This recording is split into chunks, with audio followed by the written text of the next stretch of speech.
अब हम पूर्ण संख्याओं में गुणा के प्रगुण के बारे में बात करते हैं। इसके कुछ नियम है, इसके नियम देख लेते हैं। पहला नियम है गुणन का संवरक प्रगुण या क्लोजर प्रॉपर्टी ऑफ मल्टीप्लिकेशन। दूसरा है गुणा का क्रम विनिमय प्रगुण या कॉम्यूटेटिव प्रॉपर्टी ऑफ मल्टीप्लिकेशन। तीसरा है शून्य का गुणन प्रगुण। चौथा है गुणा का तस्मक अवयव या मल्टीप्लिकेशन आइडेंटिटी। पांचवा है हमारा गुणन का सहचर्य प्रगुण या associative attribute property of multiplication. छठा है हमारा गुणन संक्रिया पर योग का वितरण नियम। इसको इंग्लिश में बोल देते हैं distribution law of multiplication in addition. आओ बात करते हैं पहले नियम की, गुणन का संवरक प्रगुण या क्लोजर प्रॉपर्टी ऑफ मल्टीप्लिकेशन। पूर्ण संख्याओं का गुणनफल सदैव पूर्ण संख्या होता है। यह पूर्ण संख्याओं के गुणन संक्रिया का संवरक प्रगुण है। इसको उदाहरण से समझते हैं। यहाँ पर हमारी दो पूर्ण संख्याएं हैं। जब इनको हमने गुणा करी, 3 की 3 में गुणा करी तो हमें 9 मिलता है। तो 9 क्या है हमारी, ये पूर्ण संख्या है।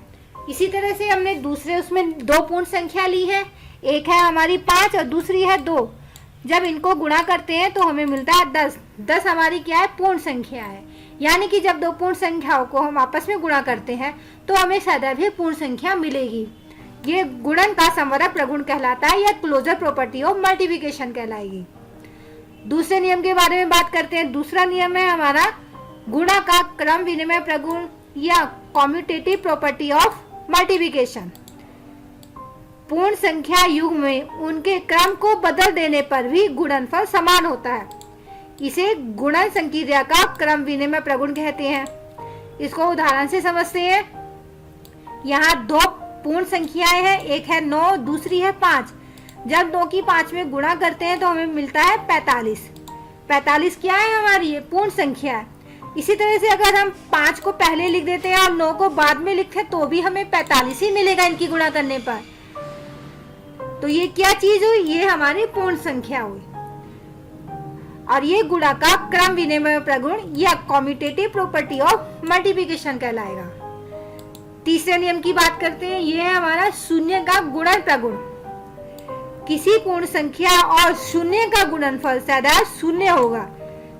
इसको उदाहरण से देखते हैं। यहाँ पर हमारी पूर्ण संख्या दी हुई है 6। 6 में हमने जब 0 से गुणा करी तो हमें 0 ही मिलेगा। ये था हमारा शून्य का गुणन प्रगुण। अब बात करते हैं चौथे नियम की। चौथा नियम है गुणन का तस्मक अवयव यानी कि मल्टीप्लिकेशन आइडेंटिटी। किसी पूर्ण संख्या और एक का गुणनफल सदैव वही पूर्ण संख्या होती है। अब इसके उदाहरण से देखते हैं। यहाँ हमारी पूर्ण संख्या है 8। 8 में जब हमने 1 से गुणा करी तो हमें 8 ही मिला। इसी तरह से जब ये हमारी दूसरी पूर्ण संख्या है 5। 5 में हमने 1 से गुणा करी तो हमें 5 ही मिलता है। 5 क्या है हमारी पूर्ण संख्या है। आगे देखते हैं। जब 1 में हमने 1 की गुणा करी तो हमें वही पूर्ण संख्या यानी कि 1 मिला।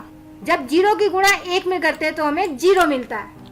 ये था हमारा गुणन का तस्मक अवयव या मल्टीप्लिकेशन आइडेंटिटी। अब इसके 5वें गुण की बात करते हैं। गुणन का सहचर्य प्रगुण यानी इंग्लिश में बोलते हैं इसको associative attribute property of multiplication. पूर्ण संख्या को क्रम में गुणा करते समय किन्हीं दो पूर्ण संख्याओं का समूह पहले बना लेने से गुणनफल में कोई अंतर नहीं पड़ता है। अतः ये गुणन की संक्रिया का पूर्ण संख्याओं में सहचर्य प्रगुण है। इस बात को उदाहरण से देखते हैं। यहाँ पर हमारी 3 पूर्ण संख्याएं हैं, एक है 3, 2 और 4। अगर पहली संख्या को ऐसी रखा और दूसरी संख्या को दूसरी और तीसरी संख्या का ग्रुप बनाकर उनकी मल्टीप्लिकेशन करी और इसमें पहली और दूसरी संख्या का ग्रुप बना लिया और तीसरी संख्या को सेम रखा। अब देखते हैं। पहली संख्या आपने इसमें सेम रखी थी, दो और दूसरी और तीसरी संख्या का ग्रुप बनाया था। दूसरी और तीसरी संख्या में हमारी क्या है, 2 और 4 की गुणा। 2 और 4 की गुणा करने पर क्या आता है, 8 आता है। और 8 की और 3 में गुणा करने पर 24 मिलता है। इसी तरह से हमने यहाँ पर पहली और दूसरी संख्या का ग्रुप बनाया था। इसमें 3 और 2 की गुणा है। 3 और 2 की गुणा करने पर क्या आता है, 6 आता है। और 4 हमारा सेम ऐसी रहा था। 6 की 4 में गुणा करते हैं तो हमें 24 मिलता है। इधर भी 24 है, इधर भी 24 है। तो इससे पता चलता है जब हम पूर्ण संख्याओं का समूह कोई सा भी समूह पहले बना लेते हैं तो उनके गुणनफल पर कोई अंतर नहीं पड़ता है। तो ये क्या कहलाता है? ये कहलाता है गुणन का सहचर्य प्रगुण या associative attribute property of multiplication. अब इसके छठे नियम की बात करते हैं, गुणन संक्रिया पर योग का वितरण नियम या distribution law of multiplication on addition property. अब इसमें इसके लिए क्या करते हैं, पहले हम कोई 3 पूर्ण संख्याओं के लिए देखते हैं।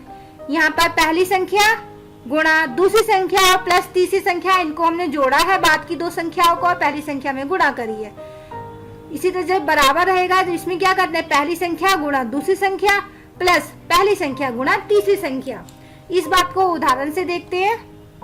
यहाँ हमारा उदाहरण है, पहली संख्या है 3, दूसरी संख्या है हमारी 2 और तीसरी संख्या है 4। तो पहली संख्या की हमने दूसरी संख्या और चौथी संख्या में गुणा करनी है। तो इसमें हमने नियम लगाया है गुणन संक्रिया का योग का वितरण नियम। अब इसमें क्या कह रहा है, ये हमारा पहली संख्या प्लस दूसरी संख्या और तीसरी संख्या सेम ये दिया हुआ है। तो इसको कैसे हल करते हैं, पहली संख्या गुणा दूसरी संख्या, यानी कि पहली संख्या 3 है और दूसरी संख्या 2 है, तो इनकी गुणा करेंगे आपस में। अब बीच में प्लस का निशान है, प्लस लगाएंगे। फिर हम पहली संख्या की तीसरी संख्या में गुणा करेंगे, यानी कि 3 की गुणा 4 में करेंगे। 3 की गुणा 2 में करी तो 6 आया और 3 की गुणा 4 में करी तो 12 आ गया। अब 12 और 6 को जोड़ा तो ये हमारा 18। इसका उत्तर हमें 18 मिला। तो ये था हमारा गुणन की संक्रिया पर योग का वितरण नियम। अब इसको एक दूसरे उदाहरण से भी देखते हैं। यहाँ पर हमने 3 संख्याएं ले ली है, एक है 5 गुणा, इसमें हमने 2 और 3 इसमें हमने जोड़ दिया है। अब इसमें हम वितरण नियम लगाते हैं, 5 गुणा 2 प्लस 5 गुणा 3। इनको हल करते हैं। पहले उसमें आएगा हमारा 10 प्लस 15, इनको जोड़ते हैं तो हमारा उत्तर 25 मिला। ये था हमारा गुणन संक्रिया पर योग का वितरण नियम।